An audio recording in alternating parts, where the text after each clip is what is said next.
कैलाश पहाड़वा में रउआ बसेरावा हो। कैलाश पहाड़वा में रउआ बसेरावा हो।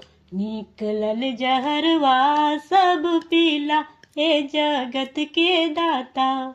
निकलल जहरवा सब पीला ए जगत के दाता।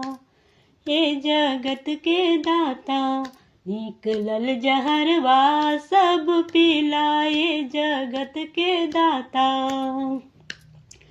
पहिला कसटिया हो गणपति जी के अइलन। पहिला कसटिया हो गणपति जी के अइलन। काटल मुड़िया जुटैला ए जगत के दाता।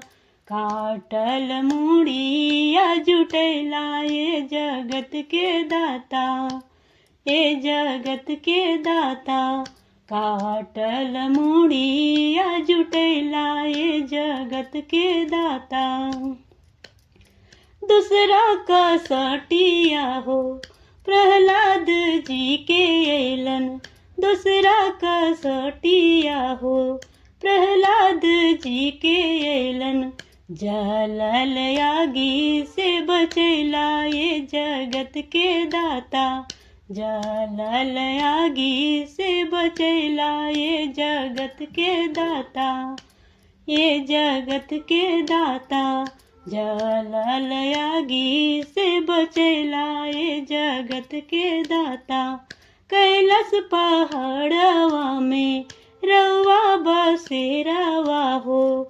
निकलल जहरवा सब पीला ए जगत के दाता।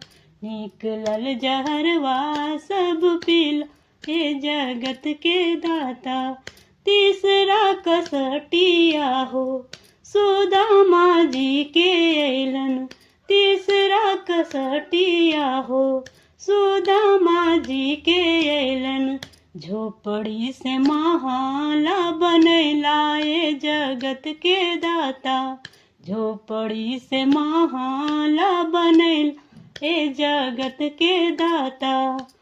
ए जगत के दाता झोपड़ी से महला बनैला ए जगत के दाता। चौथा कसटिया हो अहेलिया के अइलन। चौथा कसटिया हो अहेलिया के अइलन। पत्थर से नारी बनैला ए जगत के दाता। पत्थर से नारी बनैला ए जगत के दाता।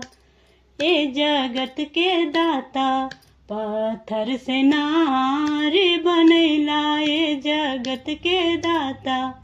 कैलाश पहाड़वा में रउआ बसेरावा हो। निकलल जहरवा सब पीला ए जगत के दाता। निकलल जहरवा सब पीला ए जगत के दाता। पंचवा कसटिया हो द्रौपदी जी के अइलन। पंचवा कसटिया हो द्रौपदी जी के अइलन। आपन चिरवा बढ़ैला ए जगत के दाता। आपन चिरवा बढ़ैला ए जगत के दाता।